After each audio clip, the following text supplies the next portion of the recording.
Welcome to Unit 6 of our New Mexico History class. During this unit, we're going to look at the territorial period in New Mexico. In the e-text, we'll be reading chapters 9, 10, and 11, all of which layer on different aspects of this period in time, a 64-year period between 1848 and 1912, when New Mexico achieved statehood in the United States. As you read through and watch the film clips for this unit, consider the ways that territorial status impacted the citizenship status and rights of the people of New Mexico Territory.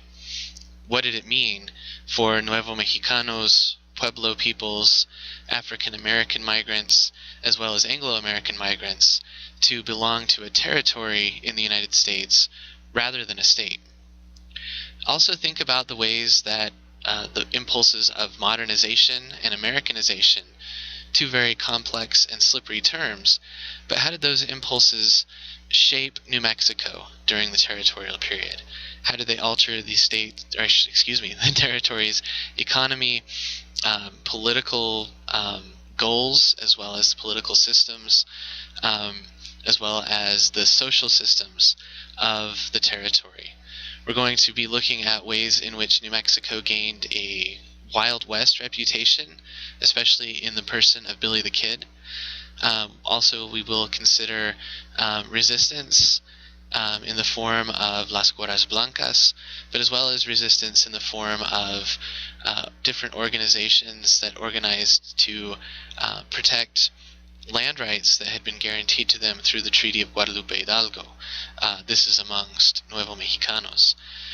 So we're going to think about how all these different kinds of things converged during the territorial period as people in New Mexico grappled with what it meant to be not only a citizen of a territory, but for many of them what it meant to become an American citizen.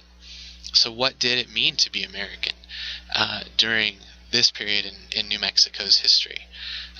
These are some complex questions that, of course, as you've already learned over the course of this very short semester, don't have any easy or ready answers. It's not black and white. There's not a immediate right or wrong. So again, we got to think about the ways in which some things that have become, I think, relatively commonplace to us, especially based on your responses to the question of citizenship in the first blog, those weren't, the idea of citizenship wasn't a given necessarily for the people of New Mexico. Also, it didn't mean the same thing for everyone in New Mexico, depending on their ethnic, class, and gender backgrounds. So take all of these things into account as we work through Unit 6.